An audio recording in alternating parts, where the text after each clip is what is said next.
are you kidding?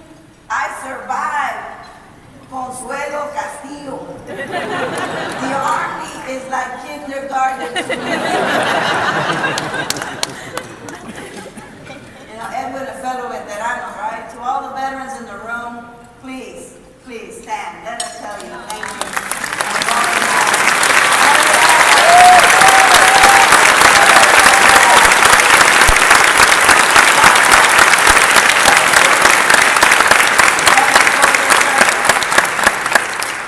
But going into this early time of pioneering the idea of being a leader and a mujer and a woman of color.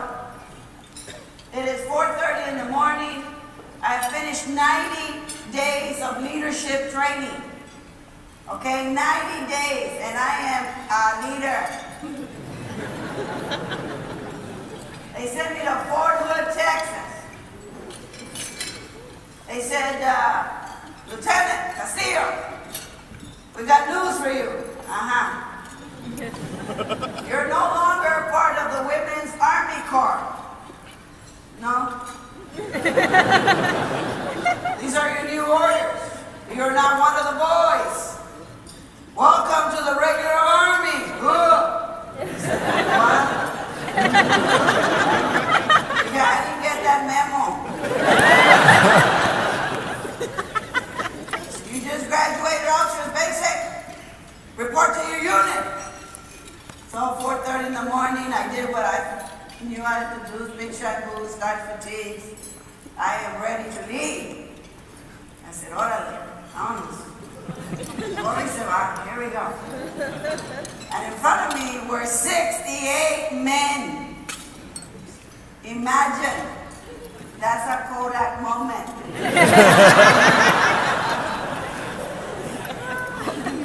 68 men, a young private comes in at the very end and he says to the other guy, he said, hey, look, that's a girl. I said, well, I'm glad somebody can see. But I realized that when you start in corporate America, you have those same feelings of fear. You have those same mixed emotions of, do you have what it takes? You're going to hear the little voice that speaks to you when somebody, a vice president, taps you to be a project manager. You're going to end up fighting your own sense of, can you do it? And you're going to even have the little committee that says to you, ay, cállate loca, siéntate, you can't run that project, it's 50 million. Well, let me tell you right now, yes, you can. Yes, you can. Sí se puede. Because you have an amazing network of professional friends. Some that are in the hierarchy of the corporations. And then there are also those who are around you. And you should never believe that you're now worth raising the hand and saying, yes, I'll take that project and I'll manage it and I'll do it. And then go in the bathroom and cry. When I look into those 68 men and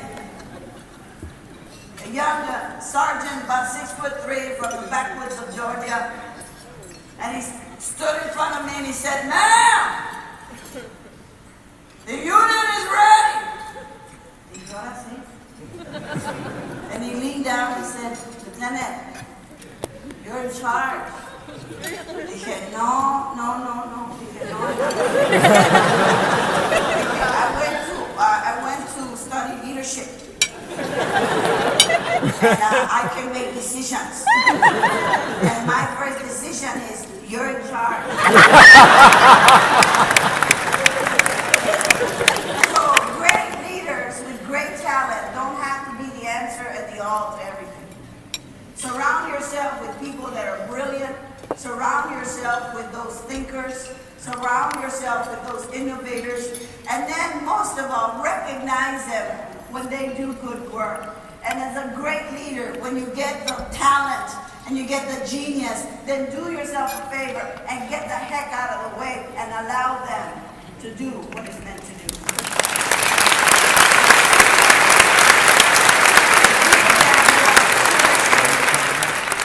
To use use their gifts.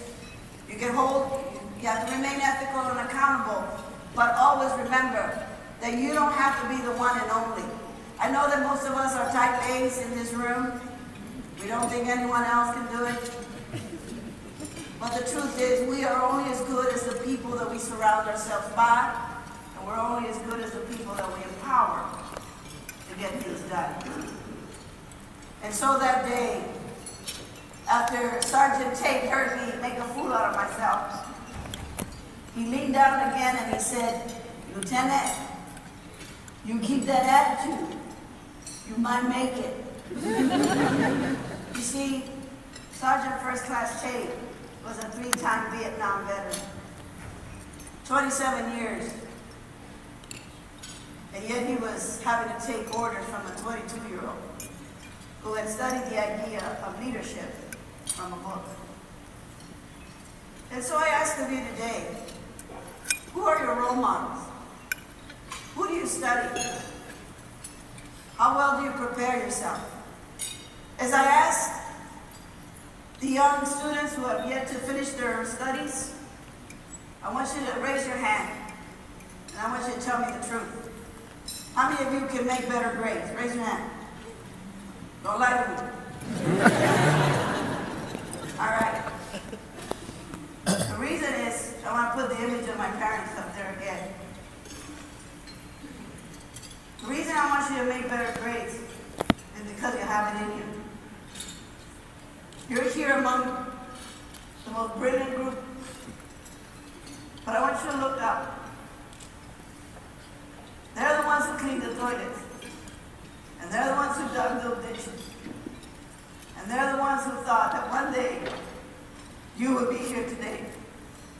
Some of us have to kind of go about it the long way, but for you today, that road has been paved, and your responsibility is to rise to the highest level, and no excuses. Because you know why? You come from gente buena and gente trabajadora. And when I think about quality, I want to share this humble story. I'm the daughter of a maid who cleaned toilets. But she didn't just clean them. She made them sparkle. And as a young student, like the students here today, I would go help my mom. And this one day I went in and she said, you know, typical Mexican mom, how many of you still remember when your mother could never talk to you in a normal voice? Even when you were 2 inches from her.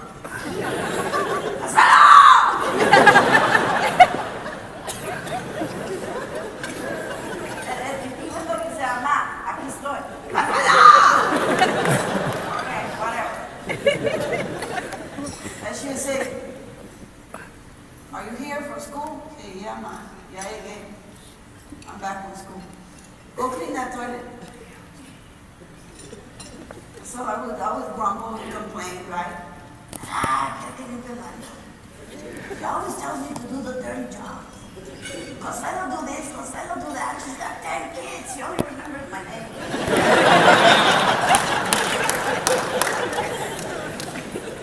And as I'm complaining and groaning, as I just asked the students to raise the bar, my mother heard me and said again, "Consuelo!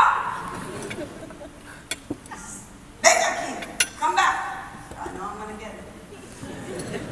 And if you can imagine, you know, her little arthritic hands, she's barely grabbing that brush, you know.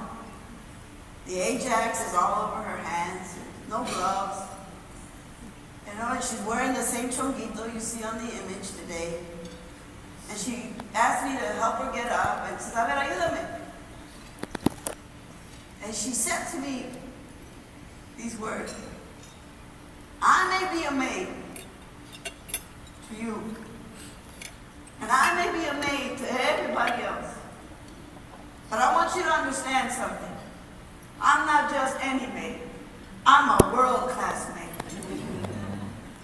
He said, "I don't expect of you to clean toilets your whole life, but I will tell you this much.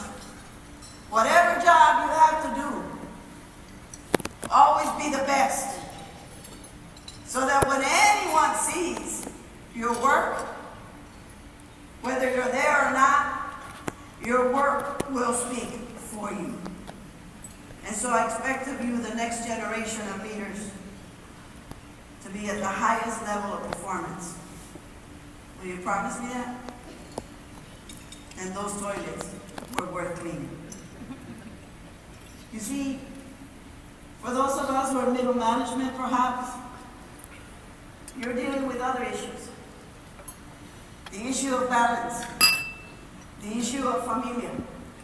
Our young Latina executives treading on those waters to become madres, to accept the next global position that requires 100+ days of travel in order to stay in the corporate race. To our young Latino brothers who feel that as the providers, the pressure is on them to stay a little longer at work, to go on that next trip. These are very deep and personal questions in the world of success. I know because I've lived them. I've had to move 14 times, and yes, I raised $5. It wasn't easy, and we paid the price, all of us. But I would ask of you this much. Know yourself first before you give your whole life to anything else. Know what it is that you're willing to live and how far you're willing to accept the sacrifices that come with that. And then take the humility to accept that someone else had different choices, different patterns, and different roads. Don't be bitter, don't be angry, and don't become a wall or an obstacle. Accept that what you have chosen is important to you. Whether it's to stay in a city where your corporate headquarters is because you want to see your daughter graduate from high school. These are hard explanations to give to senior vice presidents on the way up. But I think I can best illustrate it by the story of a CEO. I have a graduate degree in cybernetics. I'm interested in the more holistic engineering design of things. And so I was interviewing a CEO of a Silicon Valley, a high-tech company worth billions. And I'll never forget his words of wisdom. As I came in to do a cybernetic model, he said, "Come in, kid, have a seat." It was one of those desks that you could almost dance your whole night on. Dije, este sí es el mero mero. The kind of chair where you sit, you can't get up. And he said, "Listen, I'm going to move around because I want to look you in the eye." I said, "Thank you." He said, "What do you think of me? You read my bio, you read my vitae, you know I'm known around the world. I have a personal fortune in the millions." He said, "What do you think about me?" I said, "Well, my cybernetic model, you definitely would be considered a success." He said, "Well, look, kid, let me talk to you straight." He said, "About 40 years ago, I set out on this race to be the best at everything. I married a high school sweetheart from a farm town in Indiana. She didn't know what my goals were, my ambitions. She just knew that she loved me. And she accepted to marry me and have the perfect 3 boys. And me, I wanted to be everything. I wanted to be the top. I wanted to win. I got everything I've ever done in life. And so I kept winning. But as I kept going up, I kept forgetting that I had asked that little girl from that farm town, who only wanted to love me, she had to accept one more call from my assistant. He won't be there again. He's in Hong Kong tonight."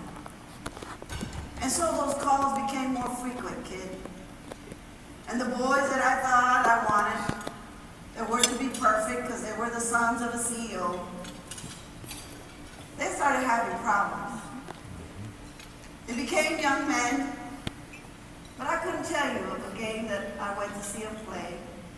And I can't tell you of a night when we really were all together, unless I was on my cell phone or getting another fax from China. He said, you see, kid, I live in Palo Alto. I have a multi-million-dollar house. And instead of the call that the secretary made, there was one call made back. It was from my hometown sweetheart. She said, I have but one last memo to give your CEO, also known as my husband. Tell him not to worry, to stay wherever he is. I no longer wish to wait for long dinners. And before I knew it and I could fly back, she had gone back. So I called one of my sons who had a grandchild by then. I wanted to talk to him about how I had messed it all up. And that son said to me, Dad, do me a favor. Don't ever get near my kids. You're the worst example of what a father is. He said, so you see today, kid, I put on lavish parties. People want to be just like me. A lot of people get their MBAs just like I did. He said, but in the end, I'm the most unhappiest man there could ever be. And so for us, coming from a world of familia, a world in which we have to figure out what's important. Don't be afraid. For in the end, our careers do end.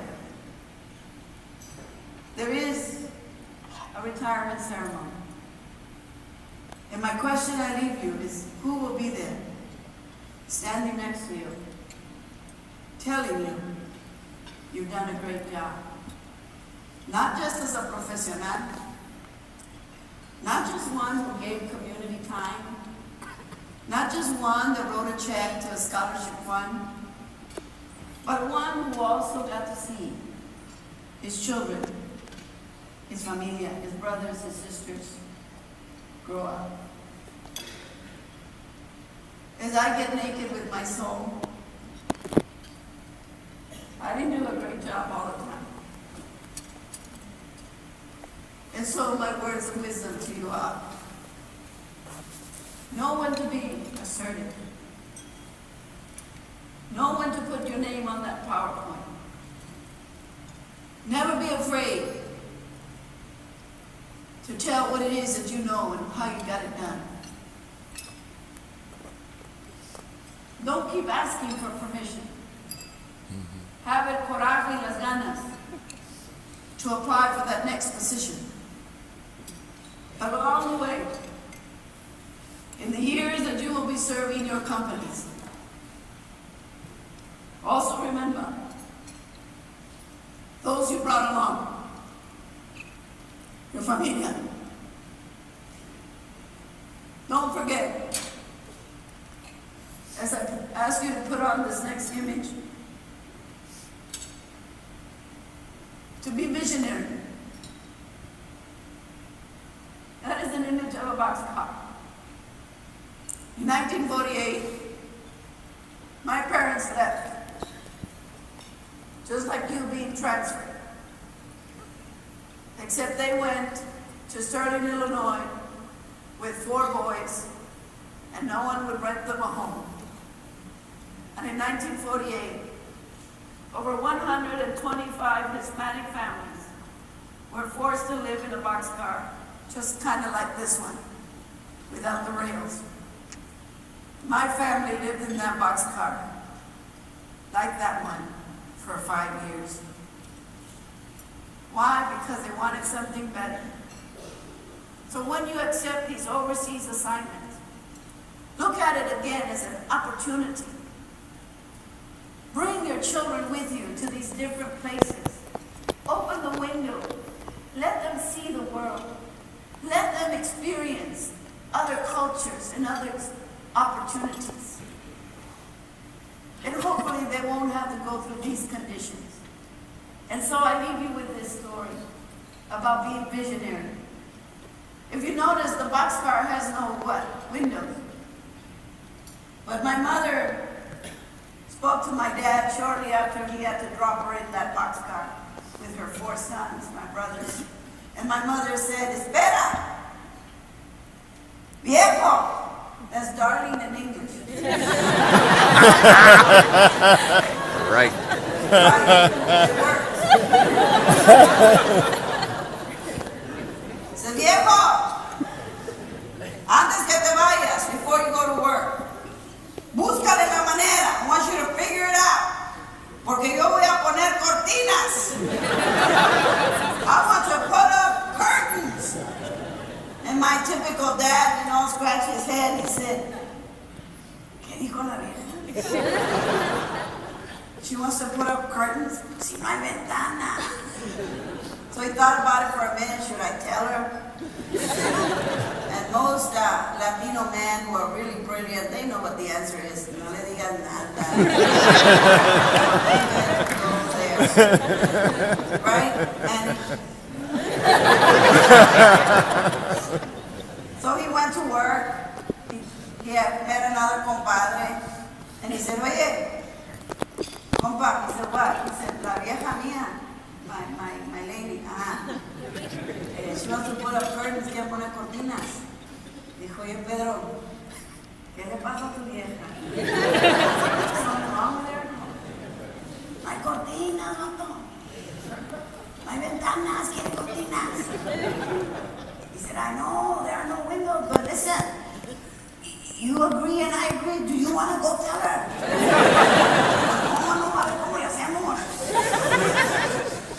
And they began to be innovative and creative. They found some of the same steel pipes from the steel mill where they were working. He found another friend who was a welder.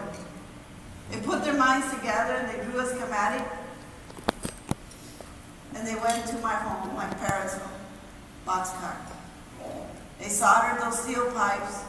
My mommy had already sewn the flour sacks, and she was anxiously waiting to decorate her hogar, her home. Finally, the curtains went up, and she put the tablecloth, and she even made pillows from the same material. She used the dishes from the jabón, from the soap boxes. And eventually my father got the courage one night and he said, vieja, explícame algo. Just kind of explain something to me. Why did you want to put up curtains? There are no windows.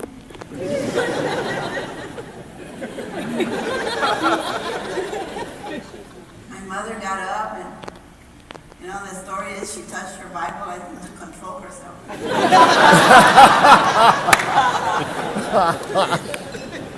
And she said to my dad these words. He says, viejo,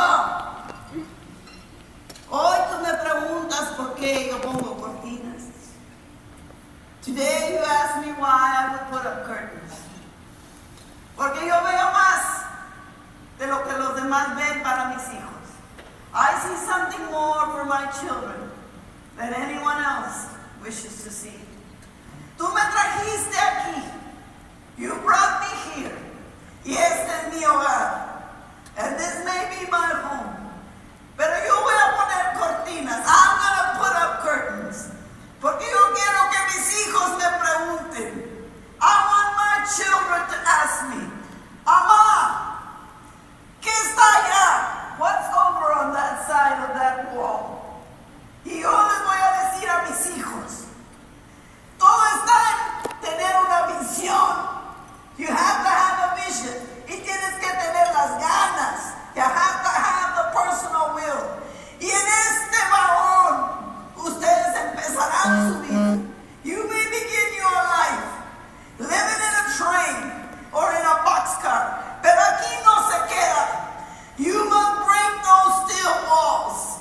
Y tendrán que ver más allá. Porque mis hijos aquí no van a venir a vivir toda su vida. My children.